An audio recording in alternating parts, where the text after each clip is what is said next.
Galactic Emperor sees his 11-year-old human slave save his ship. The Imperial dreadnought Somarath drifted through the star lanes like a predator. Sleek hull plates, shimmering with shielding fields, reflected the glow of distant suns. Inside, the ship was alive with disciplined silence. No one dared breathe out of rhythm when the Emperor himself was on board. Galactic Emperor Vaedrin was a being who had ruled for over 2 centuries. His tall, angular frame, crimson eyes, and segmented armor gave him the appearance of both monarch and executioner. He had crushed rebellions, reduced civilizations to ash, and tamed the scattered species of the Orion Arm. Yet despite his victories, one weakness lingered in his empire's image. Whispers that he was not untouchable. Saboteurs and assassins had begun daring attempts to pierce his fortress of power. Vaedrin trusted no one, not his admirals, not his ministers, and certainly not the slaves who scrubbed his throne room floor. But fate had a cruel sense of irony. On that day, it was a slave who would stand between him and oblivion. The slave. The boy's name was Kale, though few aboard the Somarath ever used it. To most, he was the human whelp, property taken from a border skirmish years ago. At only 11 years old, Kale had already spent half his life in chains. Humans were not considered valuable stock. Too fragile, too emotional, too quick to break. Yet Kale had survived, sweeping corridors, fetching tools for engineers, scrubbing waste vents, chores that others dismissed as beneath them. Kale's one talent was curiosity. Where other slaves bowed their heads, Kale watched. He noticed patterns, the way the engineers reset a panel, the sequence of buttons officers tapped, the sound of the ship's reactors humming through the floor. He had no training, but his sharp memory retained everything. The boy lived in fear of one thing, the Emperor's gaze. Vaedrin passed by rarely, but when he did, slaves pressed their foreheads to the deck. Kale had glimpsed him only once up close, towering and terrible, and the memory haunted his dreams. The crisis. It began during a routine patrol through the Deneb expanse. The ship's sensors had detected nothing unusual, yet suddenly, without warning, alarms shrieked. Lights dimmed, then flickered. The massive engines roared, faltered, and died. Gravity shifted, throwing soldiers against walls. The Somarath, the jewel of the fleet, was dead in space. "Report!" thundered Emperor Vaedrin, his voice echoing across the command deck. "Your Majesty," stammered the chief engineer, his tendrils quivering. "The reactor core is destabilizing. Sabotage. Some kind of cascading overload spreading to the auxiliary systems. If it breaches, the entire ship." The Emperor raised a clawed hand, silencing him. "Fix it. Now." But fixing it was not so simple. Whoever had planted the sabotage had been clever. The system's diagnostics contradicted themselves.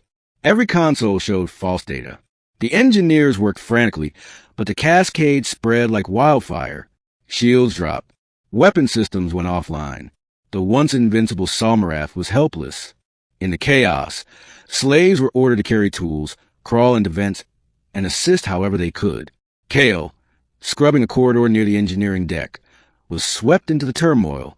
He was small, unnoticed, yet close enough to hear the engineers' panicked exchanges. "We can't isolate the fault. Every bypass we attempt feeds a cascade. It's recursive. It's learning our corrections. We have less than 20 minutes before core breach." Kale's heart pounded. He knew he should stay silent, keep his head down. But something gnawed at him. He recognized the patterns. He had overheard the engineers weeks earlier discussing feedback loops in the reactor's coolant systems. The sabotage was forcing the ship to chase its own tail endlessly. If they didn't break the cycle, the core would explode. The child's gamble. Kale crawled into a maintenance shaft, away from shouting guards. He didn't have access to the reactor room itself, but he knew of a secondary conduit above the coolant regulators. He had cleaned it dozens of times, memorizing the layout. From there, one could manually reset the feedback loop by pulling a series of insulated levers in the right order. He had seen it done once during a maintenance drill. No one noticed the boy vanish into the walls. His bare feet slapped against the cold metal as he hurried through the crawl spaces. Sweat dripped from his brow. If he failed, the core would explode. If he succeeded, no one might ever know. And if he was caught meddling, punishment would be worse than death. When Kale reached the conduit, heat pressed against his skin. The air shimmered, nearly burning his lungs. Below him, coolant pipes groaned, glowing faintly. His small fingers trembled as he reached for the first lever. He hesitated. Was it red, then blue, then black? Or the other way? He forced himself to remember the sequence he glimpsed months ago. Red, black, blue, yellow, he whispered. He pulled. Sparks flew. The conduit shook. He yanked the second. The system fought back, alarms blaring louder, coolant hissing like steam from a beast's maw. For a moment, he thought he had doomed them all. Then he pulled the third lever, and the cascade paused, just for a heartbeat. Enough. He lunged for the fourth. The reactor screamed and stabilized. The hum beneath the ship deepened, steadying. Lights flickered back to life. Consoles rebooted. The cascading overload froze. Trapped in the loop Kale had severed. The Salmarath lived. The Emperor's notice. On the command deck, officers gasped as power returned. Shields reformed, weapons rearmed. The Emperor rose slowly from his throne, crimson eyes narrowing. Who? His voice was like thunder. Who stopped it? The engineer stammered, searching consoles. Majesty, we did not issue the reset. Someone in the secondary conduits. Guards scoured the decks until they found Kale, collapsed from heat exhaustion. Such streaking his face, fingers blistered. They dragged him before the Emperor, tossing him onto the polished floor of the command deck. The boy trembled. He dared not lift his head. Around him, officers sneered, muttering about insolence, about executing the slave before he contaminated the deck with his presence. But Emperor Vadran stood and descended from his throne. The vast chamber fell silent. You, the Emperor rumbled, a child, a human, you saved my ship. Kale shook, barely able to speak. I only pulled the levers, Majesty. I remembered. The court erupted in laughter.